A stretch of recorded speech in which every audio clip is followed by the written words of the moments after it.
on the mic. Just get on the mic. Get on the mic, Mike. You're listening to Mic'd Up Nation on WJRH 104.9 FM. Get on the mic. Just get on the mic. Just get on the mic. Get on the mic, Mike.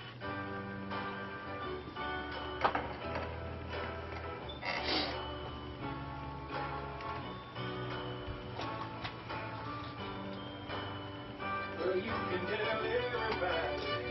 Yeah, you can tell everybody. Go ahead and tell everybody. I'm the man, I'm the man, I'm the man. Yes, I am, yes, I am, yes, I am. I'm the man, I'm the man, I'm the man. Hello, Lafayette College. You're listening to Mic'd Up Nation on WJRH 104.9 FM. You know, talking to people, when you're on the newspaper, you got to give people what they want. People want more mic'd up, and we're here to give it to you. Absolutely. I'm Michael Koleski. I'm alongside Michael Kelly, the great Michael Kelly. Mike, how's it feel to be on the airwaves? Well, it's good to be here. It's always a pleasure, and I'm excited to get this started. Yeah, this is a new thing. You know, we only have got like a month and a half left of, our careers at Lafayette, and the people only have a month and a half left of Mic'd Up. Yeah, absolutely, and these plans have been in the making for a long time, and it's finally good to get them going. Yeah, so it's just going to be, we're going to give you twice the Mic'd Up for the last month and a half. We're going to supercharge you with Mic'd Up. You're welcome. And I guess we'll get started. So this is going to be our first show. And, we're going to do something a little different here. We're going to give you something that you don't get in the inside of the paper. And what we're going to give you is some analysis of Lafayette itself. Some Lafayette about Lafayette sports. Yeah, I mean, we've wrapped up now a basketball season, obviously coming off football season, the winning a Patriot League championship for the first time in a number of years, and there's a lot to discuss, and now that we're coming down the home stretch, it's fair to say we can start to give some true analysis of each team and other teams at Lafayette. Yeah, it's a good way to cap everything off. So Mike, I guess, it's a little late, but we're a little late, so we're just going to catch up. I want to talk about the men's basketball season. More appropriately, it was a pretty disappointing end, I think. Yeah, I thought there's times of the season that was very disappointing. I was encouraged by that they were able to get healthy at the end of the year and kind of make a late season push similar to the one prior. With Tony Johnson. 3 years prior. Seems exactly. To be a late season Lafayette push. Yeah, a classic Fran O'Hanlon push into the postseason. And you saw everyone get healthy, and it was kind of unfortunate to see. You got to wonder, what if this team was healthy the whole way? Right. And they were picked second in the preseason poll. For good reason, I think. And to go 11-20 and have to go on the road for all the playoff games, and according to the players themselves, yes, you can classify it as a disappointment. Yeah. I think it's a disappointment. I expected Lafayette to compete for the Patriot League title. You could argue that they would have been in a better position had Seth Heinrichs not gotten hurt. That injury really, really killed him. There's no doubt about that. I expected him to compete. That didn't happen. And, I think the real disappointment is even when you lose a player like Seth Heinrichs, your number one scorer, you shouldn't lose 11 straight. You shouldn't lose the month of January. Yeah. You should be able to be a good enough team that you could recover from that. And, I think, personally, I expected a little bit more out of Dan Triss this year. I mean, he's still, I think, top. He's one of the most important players on the team. Absolutely. And this is why, is that when he's not, picking it up, things like that happen. You lose the month of January when Seth Heinrichs is in the lineup. Yeah, and I think another key to make here, Mick, is that, in meeting with Coach O'Hanlon at the end of the year, he mentioned multiple times it's different when you don't have a senior contributor. Yeah. And Jack and Les, they were great on the bench, getting people fired up, good emotional guys for the team, keep everyone in check. But again, they weren't out on the court every game like Seth. And Seth's your captain, and he was out there. And you look to that guy to kind of guide your team, and especially when you have freshmen in the mix, that's ever important. And you had a freshman point guard starting, And as we both know well, the O'Hanlon offense is difficult to learn for some. Yep. And he was running the point and gradually improving each game. And then you're mixing in Mike Hoffman and Monty Boykins, who then went out with an injury at the end of the year. But when you lose Seth, and whether no one wants to say it or not, the offense kind of ran through him. Yeah, he was touching it at least 2 times a possession, and they were leading scorer. You're missing 20 points a game. So, in regards to what you were saying about the 11-game losing streak, I think there was a bit of an identity crisis. Yeah. Uh, I totally agree. That's exactly it. Yeah. Because Bryce Scott and Joey Tuzinski, while they can be heavy contributors at times, but like you said, the offense doesn't run through them. They're not the focal point of the offense. Absolutely. They're side components. You know, they make the offense that much better. But you know, when Heinrichs goes out, you lose. You don't. Who do you go to? Who's your go-to? Who do you start? Who do you make sure? I need this guy to touch the ball at least once this possession to keep the defense honest. There wasn't that guy. You know, and that's why they were in the position they were down the stretch. I think the point to make here that I'd like to make here is even when Heinrichs was back, you know, they picked up a first round win against Loyola. Then you go to Boston University and you still get blown up by 40. You know, that's you have your whole team back.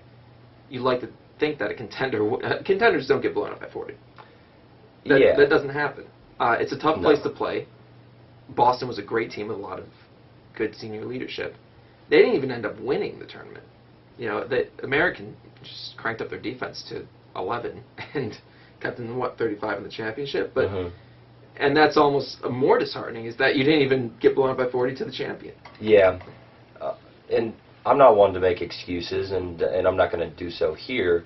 But another key component of this is what you have to look at, and something O'Hanlon mentioned early on in the postseason wrap-up interview, which was if you take a look at their schedule, they had to go to Army and then to Colgate first on that Wednesday, and then to Army on that Saturday to finish up the regular season slate, and then boom, back in Easton, you get a good night's sleep, practice, then to Loyola. Then a midnight bus ride home back to Easton, and if you remember correctly, the weather was not particularly good. No. and then right back up to Boston, which is a trip. So there's a lot of traveling, 4 cities in 1 week, but still 37. I don't know if that justifies that. I just think it was a tired team down the stretch. Yeah, I think that's a good thing to keep in mind, especially when you consider Loyola and Boston are the 2 newest additions to the Patriot League. Loyola's in Maryland. Boston's obviously in Massachusetts. Right. You know, you're going from that's the biggest trip you're going to make in the Patriot League. Yeah. Is going from Maryland to Boston, and they did that. It took a toll. Yeah, absolutely. It's hard, and if they don't have that play-in game, like we said, if they don't go on that 11-game losing streak in January, if they don't have to play a play-in game, they won't have to make that trip. They won't be that tired. They have a couple days rest before the first round game against whoever they would have played. Yeah, it wouldn't have been a trip to Boston. So yeah, Heinrichs totally they killed that injury killed him. Yeah, and I think the 2013-14 season for the Lafayette men's basketball team, unfortunately, we remembered as a season of what ifs. Yeah. But the good news is they've got everyone back. Exactly. They've got everyone back. Exactly. And we'll get to that in a minute because we're going to talk about next season and what Lafayette fans should look forward to. Absolutely. They've got plenty of reasons to keep their head up. Yeah. Plenty of reasons. But I want to go to the other side of the coin. I want to go to the women's team. They also had a first-round exit. It was one of their better seasons in a while. Yeah. Do you think they should be, do you think they should be complacent with that? Do you think they should accept that? Like, hey, we had a much better season than we've had previous years. This is definitely the high point for seniors like Danielle Fiacco and Maddie Fan. How would you, do you accept that? Is that good enough? I like to believe that if you don't win a championship, it's not good enough. But at the same time, now having watched this team closely under Coach Diane Nolan for a number of years, and you start to see it in any team, the players start to take the mentality of their coach and kind of the personality of the coach. And it seems that Coach Nolan's instilled some toughness, some fire, and some passion into this team, and I think that was pretty evident this year. I thought they had a good year. They went through some great stretches, and then again, they went through some tough stretches. And it was interesting to compare them with the men's team. When the men's team was in their 11-game losing streak, the women were having a pretty successful month. Yep. And then the men turned it into 7 straight. Yeah. Or, excuse me, 6 out of 7 wins. Yeah. And the women's team was struggling. So I guess they couldn't quite find the same pulse. Couldn't get in sync, yeah. But overall, I thought they were very competitive in the league. And, you know, on any given day, I thought they could have beat anyone else in the league. What do you think? It's difficult for me to look at just this season because I've been, this was the first, I think, real assignment that I ever dug my teeth into at the Lafayette covering sports. Me and Coach Nolan started the same year, like really getting into sports. So I'd say this is the first season that we've seen like a glimpse of what a Diane Nolan run team is capable of when she's got all of her recruits in. That's a good point. Who've had time in the system. Yeah. With that being said, I think it's disappointing only because I would have wanted to see a better finish for Danielle Fiacco. She's been the identity of this team. I don't think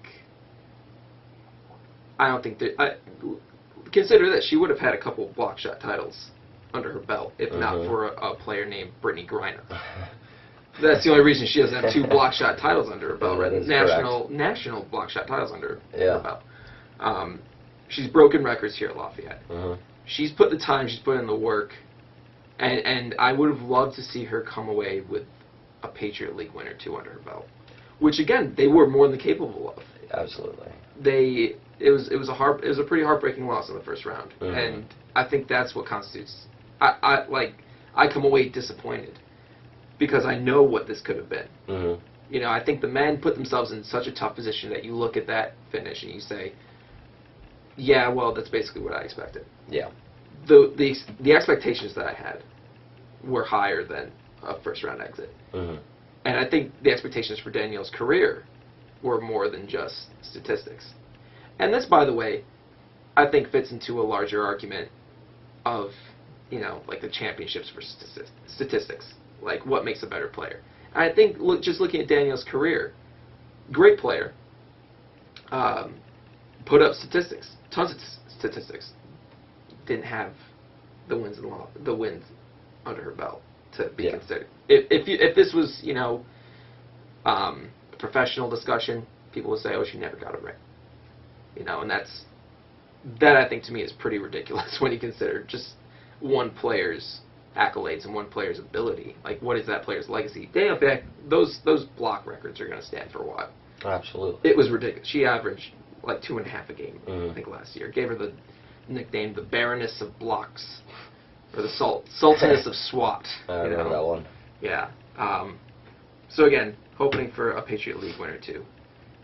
The fact that she didn't is going to be disappointment for times to come.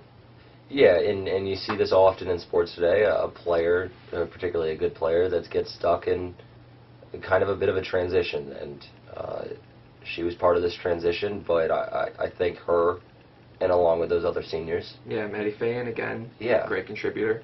Kristen Little, all those girls, they're gonna leave a bit of a legacy, and I think this season, and I'm assuming we're about to get into it with the men's season, kind of a springboard into next year. Yeah. But again, going to totally miss those seniors, but it's going to be exciting for fans to watch. I think Diane Nolan's a great coach. I do too. And I think she's got a good foundation set. I think there are a lot of great pieces. Linnell Macklin, I think is going to be a firecracker next year. She's going to light it up. But we're talking about next season. I don't think we have time to cover the women's basketball team in this, but a little disappointing for the men this year. A huge success for the football team. Which do you think is going to have more success next year? And success is a big term, so I'll phrase it this way. Who do you think is going to have a better finish in the Patriot League next year? Okay, I'll start off with my answer right away. I think the men's basketball team's going to have a better finish in the Patriot League. And you got to look at football in terms of this. They're losing some serious playmakers. Mark Ross. Mark Ross, the first that comes to mind. Yeah. You're losing a first-team All-League wide receiver who just made seemingly play after play in that run down into November into the Lehigh game, and a couple plays in the Lehigh game itself that changed the outcome of that game. So there's going to be some who's going to step up, who's going to fill these spots, especially on defense. You have a new defensive coordinator coming in. Yeah, one with again like a pretty impressive record. Yeah, pretty notorious. Played under Spurrier. Yeah. And he knows Urban Meyer well, and you got a guy with that experience that adds instant credibility when you've lined up in a national championship game. yeah, So I think that will help, but again, you're losing a lot of pieces on that defense. Like Bowles comes to mind. Yeah. Those guys, plus the a new linebackers. system. Yeah, He's going to be exactly. installing a brand new system. Exactly. And so how fast those players can pick it up, how well they own in that system is going to be key. And I think that's the main reason why I'm taking the men's basketball team to have a better finish right now than the football team, because everyone on the men's basketball team knows that system down. Yeah. You know, they got the entire starting lineup returning. Yeah. And Talking about that senior leadership, it's Yeah. just going to be all. We've seen what Florida did this year Yeah. with 4 seniors, and we're going to talk about Florida later. But we've seen what they did with 4 seniors. Imagine, Lafayette in the Patriot League. absolutely. Yeah. And so I think coming back, the men's basketball team, they just got to. I think they all realize this, but wow, we have everyone back, and Yeah. not many teams get that opportunity, especially in D1. Yeah. So Yeah, and that- not only that, but I mean, just looking at the competition that football's going to have to deal with next year. Colgate ended real strong. mhm. Colgate ended real strong. Not only that, but like the Goliath in the league, Fordham, I think they're Patriot League eligible next year. Is that? I think this was their last year of ineligibility, Mhm. and they're going to be coming back next year with. They're going to be able to. Last year they went 10-1. Fordham went 10-1, and Who was that one lost to? that was to us. Yeah, Didn't we catch them without their starting quarterback though? yeah, that's true. It's and But let's not. I mean, dwell on that. no, we're not going to dwell on that. No, but again, like they're the class of the league, and they've had scholarships longer than us. Mhm. I think, if they're back in the Patriot League, like they're gonna tear it up, and Colgate, Bucknell also ended strongly next year. They're gonna be sneaky behind. Yeah. Lafayette, Colgate, Fordham, Lehigh, you can't ever count out. Drury's not going to sneak up on anyone this year. He No. came out mid-season, No. and no one knew how to handle him. He's not going to see. And again, losing Mark Ross, that's going to be tough for the offense. You can't match that production. There's no way for another player to just fill into that role, especially someone we've had. Yeah. Fill into that role. Mark Ross was an expert at using his body to make a catch. Mhm. We don't have anyone with that size and that ability. Yeah. A lot of question marks. Yeah, I don't think finishing something like second is out of the question. I don't expect them to go any further than 4th. Mhm. I'd be shocked if they did. Because again, I mean, it starts with the quarterback. We've got a great one in Drew Reed. Yeah. And he's going to get he's going to get plenty of shots in the future, especially if our new defensive coordinator, gets that installed real quickly Mhm. and gets his people in. He's going to have plenty of shots to take another Patriot League championship home with him. Yeah. In years to come. But as it stands, I think the competition is going to be too tough. And basketball's, I mean, every significant competitor this year is losing significant pieces. Boston U's losing a lot of seniors to graduation. They're losing a lot of players to graduation. They've got a first-team All-American who's going to be he's a rising junior. But they're losing a lot of pieces. Same with American. Army would probably be, in my mind, the closest thing to Lafayette. Yeah. And again, if Lafayette stays healthy, they've got that senior leadership. They've The got key is staying healthy. yeah. The key is staying. Yeah, exactly. And Seth Heinrichs, I don't think has had that much injury problems. No, that was his first major injury. Yeah, but you never know if that's going to come back and nag you. Exactly. Which is worst case scenario is that comes back and he gets put out of commission for another month or so. Yeah. Hopefully, I think the good thing about this last injury was because it happened over winter break, so they had kind of like time. Yeah. Imagine if that had started in January, that would have lasted into February, and right. they might never have even. Yeah, the injury, if I remember correctly, was December 17th. Patriot League play starts the first couple days of January. Yeah. So you had a couple weeks there, but yeah, like you said, what if that kept lingering throughout the entire Patriot League schedule? Yeah. And I don't even know what you're looking at right now. Yeah. And I think Tris can make the leap that I'm talking about. I wanted to be a little bit more productive on offense to be that anchor, to be that force inside. He's got the physicality. He knows how to do it. I've seen him do it. Doing it on a more regular basis, I think is going to be key to see whether or not Lafayette becomes the force that we think they should be. Yeah. But also don't count out Drew Reed. We learned last year. You don't count out Drew Reed. If he's the magic man, and the one he went 4-1. The one loss he had was a heartbreaker to Colgate. Yeah, and I mean we're also sitting in the radio station in April. There's still a lot to be decided. Yeah. We haven't. We'll be back after the spring game. Oh yeah. We'll talk about what we'll talk spring game. Yeah, for sure. And that's next Saturday. No way. Get out. Yeah. That snuck up on me real quick. Oh yeah. That's gonna be fun. I think one last important point I want to make, and this is a whole separate conversation in itself, but our time working for the newspaper and being able to look at the various sports around the league, you see the parity in the league is just at an all-time high. Yeah. There's everyone's competitive, and it doesn't seem there's always a distinct favorite. And each year, and I think you have to definitely mention the addition of scholarships to this. You're getting a higher caliber level of player in there. Yeah.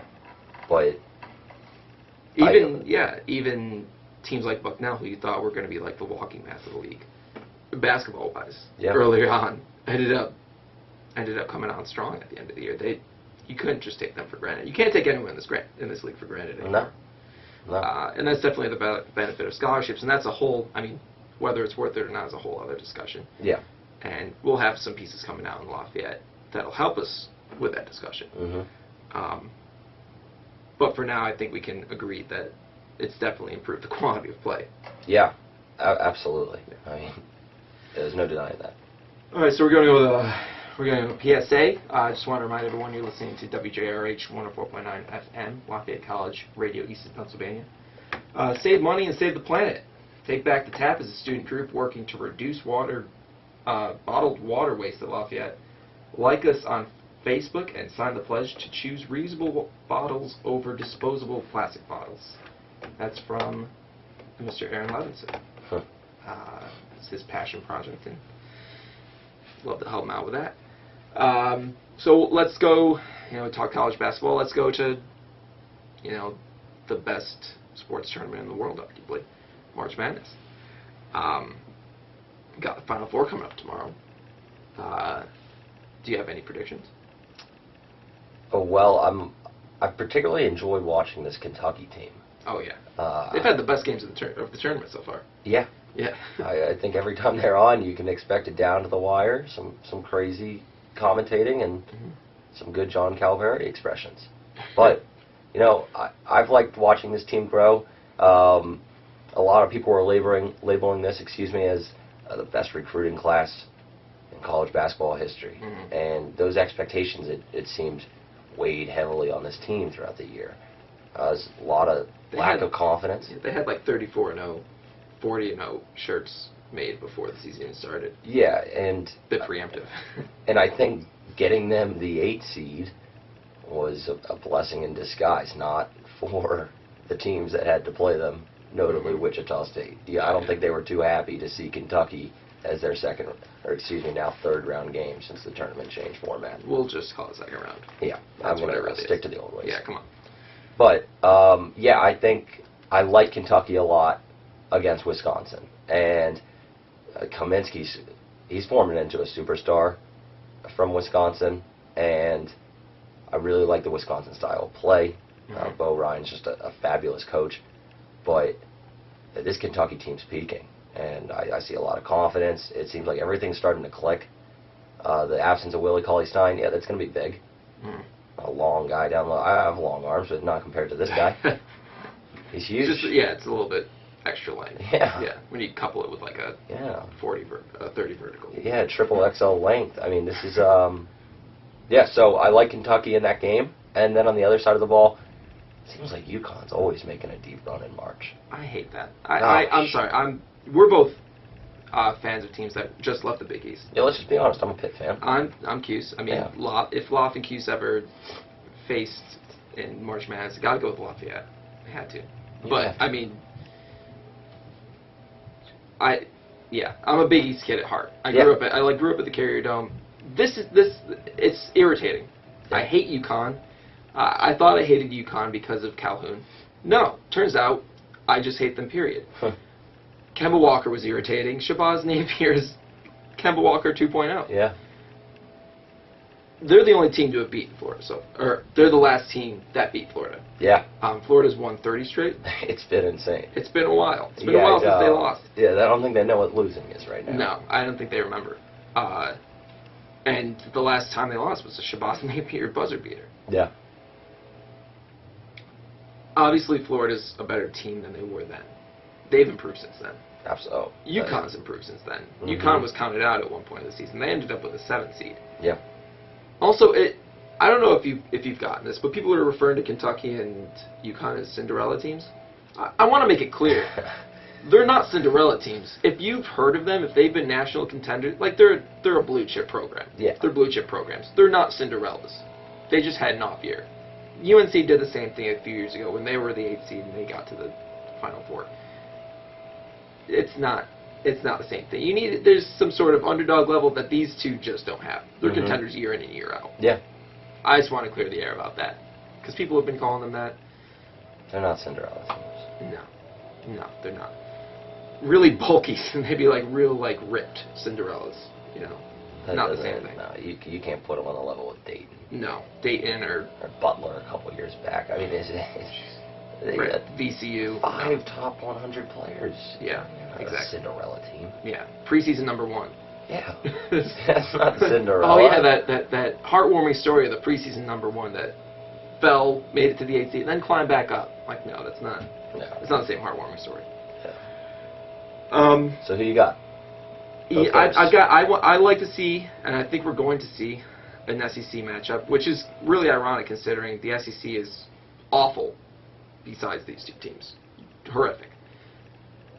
If Florida can get, UConn plays Big East style, like old school Big East style. They still play physical. They still play like they're playing Syracuse in the zone. They still play like they're playing Pitt, where it's going to be a fist fight. Mm-hmm.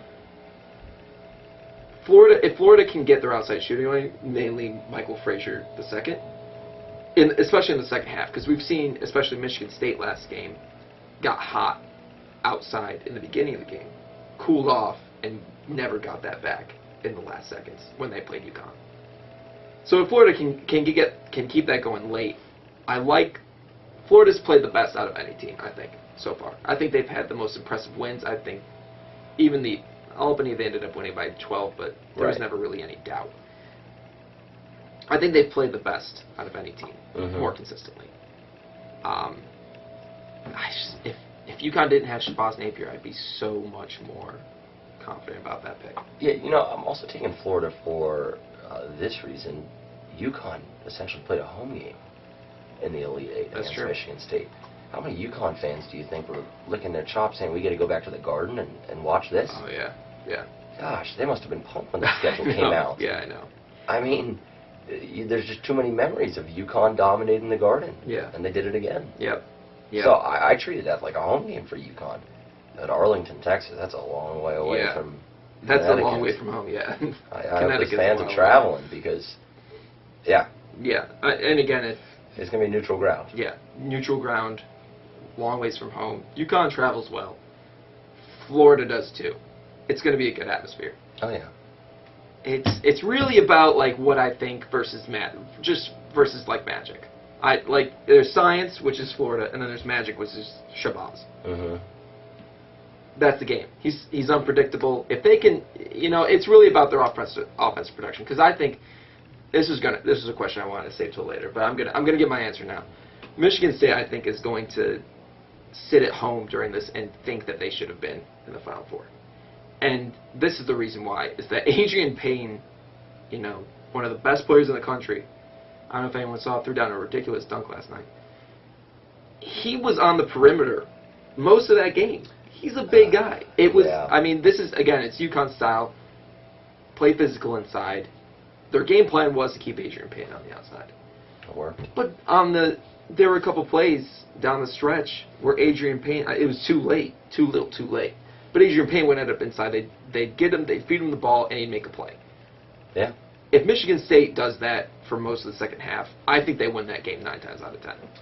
They strayed away from what made them good, and I think that's the most disappointing thing. And it's because they were the popular pick to win for good reason. Yeah. You don't bet against Tom Izzo in March. You don't bet against Tom Izzo, especially when he's, coming off a Big Ten tournament win. Yeah. And playing the best basketball of the year. They peaked at the right time. So I think that gives us some tainted views on UConn. Is that, and what I mean by that is that Michigan State didn't play the best they could. So I think I'm going to take Florida there. I'm also with you with Kentucky. Kentucky's play. I mean, my dad texted me at one point during the Kentucky-Louisville game, which is, again, a phenomenal game between two programs that just straight out hate each other. Yeah. He said this is like watching pickup basketball in terms of the physicality. People were bumping, people were grinding. They bullied people down low. Yeah. Wisconsin struggles with that. Wisconsin struggles with physicality in the post. Yeah. I mean, Frank Kaminsky, again, has been playing great. Reminds me a lot of Dirk Nowitzki in that he's a 7-footer who can shoot Yeah. from outside, a threat no matter where he's on the court. Mm-hmm. But again, he struggles with that physicality. And you put him against Julius Randle. I take Julius Randle in that battle way more often. He's Every day of the week and twice on Sundays. And listen, I think this is going to be. I think this is part wishful thinking, part me thinking about it, but also part wishful thinking, because I want Florida and Kentucky to face off. Mostly because I want to see Patrick Young and Julius Randle kill each other. That's going to be insane. I mean, you talk about a clash of titans. Yeah. Almost literally, they are just physical freaks. Superhumans. Who actually, I think there's a block that Patrick Young had where he screamed at the camera, and I felt fear. Against Pitt, yeah. Yeah, I felt genuine fear. He was in the TV. There's nothing you could do to hurt me. Logic just said, don't go near that guy. Yeah. And you got two of them with Julius Randle. So, not only that, I was just looking at, I was reading something, and I noticed there's size discrepancy in the guards. The Harrison twins have also come out. I mean, oh man, Kentucky's playing like they deserve to be the preseason #1. Yeah. They deserved it. And it was for talent like this. So the Harrison twins are 6'6" each. Wisconsin's guards are 6'1", 6'2", 6'3". So Kentucky has at least a 3-inch advantage on Wisconsin's guards. Yeah. And they've got the speed to keep up. It's not like they're gonna get blown by every single play. No. Granted, it is a Bo Ryan coach team. Bo Ryan never has an offense. He's got an offense this year. Wisconsin's, I think, made a spectacular run, but I gotta think I agree with you in that it ends here. Yeah, I think athleticism trumps the offensive style of this game. The Wisconsin team so well executes their offense, but at the end of the day, there's too much Julius Randle, Plus, too much Harrison twins. Yeah, and Kentucky's had arguably the most impressive run to the tournament. Consider the teams they've beaten. Yeah. Wichita State, unbeaten. Mm-hmm. Louisville, defending champs. Michigan, who, granted, were missing Mitch McGary, and they definitely missed him. Yeah. But they were also they're the defending runner-ups. Yeah. So you beat the two teams who were in the championship last year, plus a team that didn't lose the entire year. Mm-hmm. In what I think is still the game of the year, that Yeah. Wichita State-Kentucky game. And then you beat a tough Kansas State team to kick it all off. Yeah. Yeah, and a lot of people picked Kansas State to beat Kentucky. Yeah, they've earned it. A lot of people They're there. skeptical. Yeah. It's again ludicrous to think that Kentucky would prove doubters wrong, because they're Kentucky, and you should expect this. But they have. Yeah. Plain and simple. Florida's also had an interesting path. Well, they will have an interesting path, potentially, because or no matter what happens, really, because they've got the only. Again, we've mentioned this is UConn's the last team to have beaten them. Wisconsin is the only other team to have beaten them in the regular season, and Kentucky they will have had to beat 4 times in one season. Which is extremely hard to do. Oh yeah. You know, this is. I mean, if that happens, we will know if Florida wins. There will be like you say, like okay, this one and done system. Does that really tell you who the best team is? If Florida beats Kentucky 4 times, 4, that's winning a best of 7 series. Yep. So, Florida's storyline is narrative-wise. You know, Florida's path narrative-wise is definitely the most interesting to look at. Yeah. This season. All right, so wrap that up. But I mentioned Michigan State earlier and how disappointed I was that they didn't play to their potential. They strayed from their game plan. Who do you think? I say that they're going to stay at home and they're going to wish things had panned out differently. Who do you think are other teams, the biggest teams who are most disappointed with how they played in the tournament? To quote Dick Vitale, the Dukies, baby. I mean, come on. Yeah. I watched that game start to finish, and you could tell around the 15-minute mark of the first half the Duke team looked uncomfortable. Yeah. Mercer, and the game plan that Mercer had was real simple. It was a high pick and roll. Yeah. Coach K is fantastic. I don't know how you don't get your players to say, look, there's a high pick and roll. Let's focus on that. Let's make sure that doesn't happen, because we can't deal with that. There have been a couple examples with that, and I think the other terribly disappointing team, Syracuse, although it wasn't really a surprise to me. Everyone was real surprised when Dayton beat them. I was like, did you watch Syracuse I think play? they were on they're decent. They had a great rise to number 1, and then it seemed like a few things fell apart. Well, their offense just went away. Yeah. And again, being a Syracuse fan, I watched almost every game. I don't know if you've ever seen. I don't know if anyone's familiar with this movie. It's called The Luck of the Irish, old Disney Channel movie from back in the day about a kid who's like half leprechaun. Oh yeah. Yeah, and when his opponent, so he had like this great luck or magic, some leprechaun would like help him with the games, and when an opponent's shot would look like it was going in, it looked like a string would like yank it out of the bucket. That's exactly what it was like watching Syracuse. They got good shots. Yeah. But they couldn't hit from outside 4 feet. No. The shot chart for the Dayton game was horrific. Syracuse only made layups. Yeah. That's a fact. I think there was 1 jump shot. All the others were layups. So when you're not hitting any jump shots, you were 0 from 11 from beyond the arc, including the potential game winner at the end. Yeah, and that's something that was going on throughout the entire back end of the season. Yeah. So. So we got That wasn't like a Duke. disappointed. That wasn't really a disappointment for me. I mean, it was, but it wasn't a surprise. Duke, I thought, was going to make a great run. They had Jabari Parker, Rodney Hood. A A lot of talent. Yeah, exactly. And again, just fell to a high pick and roll. I mean, there had to be some nightmares of C.J. McCollum going on, though. Oh yeah, that's for sure. Except like. At least with that, you can point to C.J. McCollum and be like, look, that guy's in the NBA now. No one from Mercer's going to the NBA. No one's getting drafted in the NBA.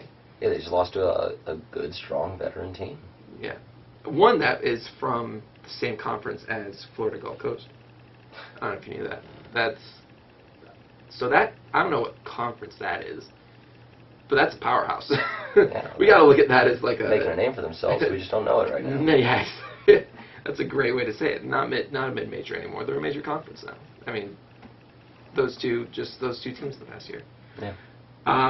Also, I think Wichita State goes home wishing that things had ended differently. You know, they had a chance to really, prove the doubters wrong. Say, even though we're 34, we can play with the best of the best. Kentucky was the best of the best. They're a blue chip program. Yeah. It would have been a great way and Wichita State had a lot of chances to win that game.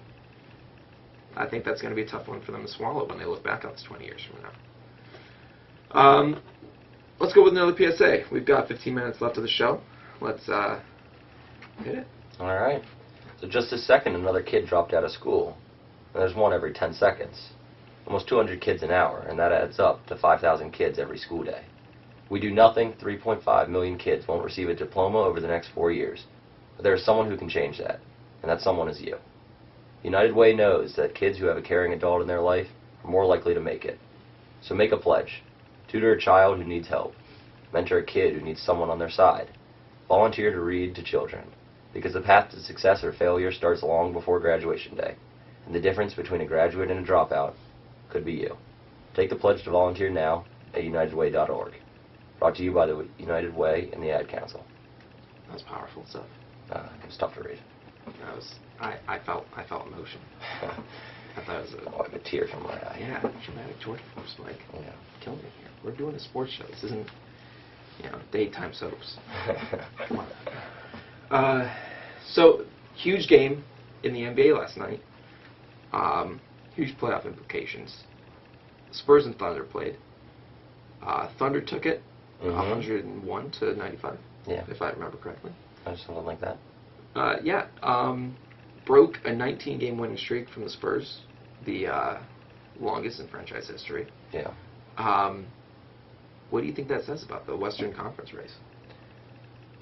A stacked Western Conference race. We're going to see some good playoff basketball. Oh yeah. Just as long as you just watch the Western Conference. Yeah.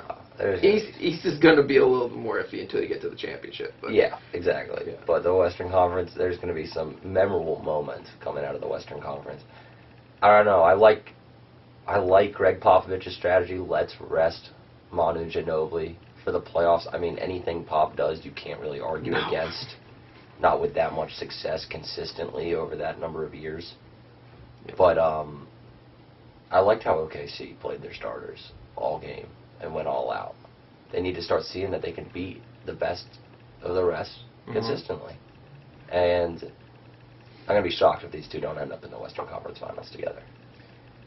I wouldn't be. If you just keep an eye on the Clippers, I think there are three teams that are going to really contend for the Western Conference title. It's going to be the Clips, Spurs, and the Thunder. I think the Clippers, whoever faces the Clippers in the second round, it sucks for them. It really does. Yeah. Which is why the seeding is so important, because whoever's two is going to have to face them. You don't want that. You don't want to be that guy that has to face a Doc Rivers coach team. A team that Doc Rivers is coaching with Chris Paul and Blake Griffin, who has become, I think, one of the best players in the NBA. I don't think there's any doubt about that anymore. He's improved dramatically. The argument always was he had nothing but dunks. That's not true. He's developed an incredible post game. His mid-range game has improved. He's even gotten better on defense. Still not great, but good. And I don't think the Clippers are where they are without him. No. And again, coached by Doc Rivers, a man who basically was coaching grandfathers last year and was still, a force to be reckoned with. Some awesome grandfathers. Yes. Granted, awesome grandfathers, Yes. but grandfathers nonetheless. Yeah. So I would hope that these teams would, and that the Spurs and the Thunder would end up in the Western Conference Finals, because that's, I think, who deserves to be there. I wouldn't be surprised if it wasn't that case. Yeah. Now, say it does go to a 4-game series, or a 7-game series, sorry, but best of 7. I'm not sure who I would take then either. Because I think you take the MVP. That's Durant and company. See, I think that, and again, the Thunder have won all their games against the Spurs this year. They're 4-0. So if this was a 7-game series, that's a sweep. If the Spurs stay healthy and have all their pieces, like they didn't have Manu last night, they're the best. I think, again, one of the best teams in the NBA. Gosh, I had like a really clear. I came in and I was like, oh, don't worry about it. The Thunder are they'll win a 4-game series because, or 7 games. Sorry, I say that 7-game series because they've won 4 out of 4. Yeah. But again, it's Pop. It's Pop. You can't count out Pop. I would probably have to take the Spurs again, honestly. Also because I still think Russell Westbrook. I'm one of the people who think that Russell Westbrook does more harm than good to the Thunder. I think if I've seen. Now we've disagreed about this before. Well, I know we have. I remember. I don't know if you remember the game where they lost against the Lakers a while ago, where Westbrook just started taking threes without even looking at Durant. It's that kind of like he's the hot gun. I get it. Yeah. And my brother's a Thunder fan, and he'll argue with you. Oh, he agrees with you that Westbrook is more beneficial. He's a superstar. He's so talented. He's so incredibly talented, but he takes so many boneheaded shots. Yeah. The thing that sets him apart from a player like Durant or LeBron, when LeBron gets cold, he'll start looking for other options. Mm-hmm. He'll start dishing it. He'll look for the best play. When people like Westbrook or Kobe Bryant, who I think is comparable in their playing style, if not, I think obviously Kobe Bryant's a better player, but similar mentalities is that, okay, I've missed my last 10 shots. Let's see if these next 10 fall. And if those don't fall, let's do 10 after that. Yeah. That mentality, I think, hurts your team more than helps them, even with the incredible amount of talent. Plus, with a Pop coach team, I'd have to take the vets, the grizzled vets, the San Antonio Spurs. I mean, I don't think you can go wrong either way. No one's going to blame anyone for taking either of the teams. Right. I mean, I think we forgot to mention Houston and Golden State are looming as well. Yeah. And Golden State, I think, was one of my preseason picks. And yeah. They can beat anyone at any time. Yeah. Houston, I'm less confident about. I think they're a team who peaked in March. I think that's just about right. Mm-hmm. They got real hot in March, and I think that's where like their high point of the season is going to be. The West, the fact that I think teams like the Grizzlies and the Suns, who are 40-win teams, are still vying for a playoff spot, Mm-hmm. it just speaks to the parity of Western Conference, just how stacked that if those those 8-9 seeds were in the East, they'd be like a 3. They'd be a 3 seed.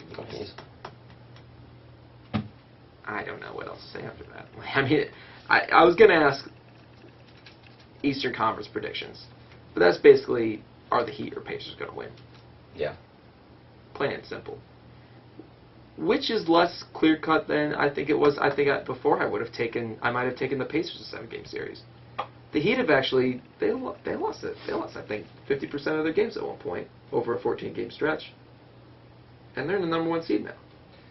Whoever gets home court advantage, I think, is going to win the series. I think that's a pretty solid argument to The determine. Pacers need home court advantage. And they gave it away. They gave it away to the Heat. Skip Bayless was getting fired up about that. Well, what doesn't he get fired up about? I don't watch Skip Bayless. We're Follow him on not. Twitter. It's entertaining. Come on, Mike. He said Derek Jeter took steroids at one point. Oh, okay. Well, that's You a can't little wrong. there's no credibility after No. that. There's no credibility. No. There's another thing we disagree on, Skip Bayless. No.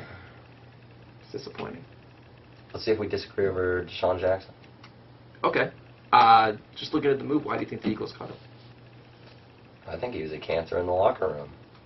And, judging by the reports, now I'm not going to get into the NJ.com report about the gang affiliations because Right. I wrote in Mike'd Up this week, and pick up a copy of Lafayette if you're listening to this right now. Yeah.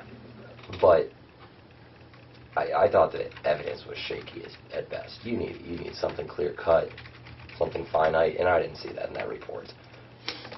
So by no means am I gonna, just say that was the reason why because of gang affiliation. He was obviously, and you can tell by his attitude on the field, he's difficult to work with. And for years, the Eagles viewed the benefits greater than the costs. He had statistically his best year last year. He's a dynamic playmaker, ability to take a 5-yard slant into like a 30-yard celebration to celebrate a touchdown. Yeah. Yep. But at the same time, The fact that they just straight out released him, didn't even get anything in return, said, you know what, the organization's fed up. Well, I think that points to what I think happened, and I think it's a pure money issue. I don't remember there being any problems with Deshaun Jackson last year in the locker room with Chip Kelly. There's a lot that goes unreported. There's a lot that goes unreported, but you'd think you'd have heard something from another player and been like, oh yeah, glad that guy's gone. Well, how about no Eagles players coming out and saying we should have kept Deshaun Jackson? It's been none. That's also a very good point. Those are your best friends, your brothers out there, and they're not even coming out to say anything. Yep. That being said, he was on the back end of a 5-year, $48.5 million deal, counting against $12.8 million on Philly's cap of this year. Yeah. And then in the following years, they would have been hit with a combined $22.5 million. That's a lot. That's a lot of money, and on a player who probably won't put up the same production he did last year. I mean, that's the peak, and you think he might go a little higher at some point. You won't get sustained production like that for a while, for the next 3 years at least. So you're looking at like a combined 30-something million over the next 3 years. And you're looking at that player, and again, like, he is a little difficult to work with sometimes. There have been problems. I think they just decided it wasn't worth it. Again, I agree with you. Gang affiliations, I think, played no part in this. I think they might have. I need to see further evidence before I buy into that. Yeah, and Richard Sherman brought up a great point. He writes a column for Monday Morning Quarterback on at Sports Illustrated, and he made a great point that he grew up with some kids who, you know, got caught up in some pretty tough stuff. Mm-hmm. Even Stephen A. Smith, who again I put on the same pedestal as Skip Bayless. That pedestal being real low. It's a real low pedestal, but even he had a great point that he has friends like that. Just because you have friends like that who were, Stephen A. Smith said something along the lines of, he had friends who deterred him from that life and said, you're capable of much more. Yeah. Go do this. And he said, if I saw him on the street, I'd say, hey, nice to see you. Appreciate everything you've done for me. Do you need anything? I can get you tickets to games. Yeah. I can do this for you. We're still pals. Doesn't mean he has gang affiliations, because you have friends who are in gangs. Yeah. Doesn't exactly make you a gang member. Yeah. And also, you think they would have known about it for years before this, if that was the case. So none of that adds up. None of this like, oh, he's part of a gang, so we got to cut him now. This isn't an Aaron Hernandez thing. No. Plain and simple. He wasn't on trial for murder. Well, how about the Redskins just scooping him up? I mean, you can't blame them. Oh, no. 3 years, $24 million. But at No. the same time, you look at the history of the Redskins, they're just throwing money at people Mm-hmm. and trying to get temporary Band-Aids, and it never works out. So all the talk about the Redskins' high explosive, potent offense, I don't buy into it just yet. RG3 needs to get healthy, first and foremost. Can Jay Gruden control all those personalities? There's too much to be determined right now. There is a lot to be determined. Yeah. The Redskins are going to be something. Again, I don't think it's going to make them that much better. I think Pierre Garçon and Deshaun Jackson could be a great duo Yeah. in the league. But I don't know if necessarily I'd even pick them to win the NFCs next year. Yet to be determined. All right, that's it for us. Thank you for listening to the first ever edition of Mic'd Up Nation on Lafayette's WJRH 104.9 FM, Lafayette College, Radio Easton, Pennsylvania. It's been a pleasure, Mike. Oh, it's been an absolute pleasure. We'll see you next week. Check out clips later today. We'll have them online the entire show. I'm Mick Koleski. I'm Michael Kelly. And we'll see you next week. Thanks.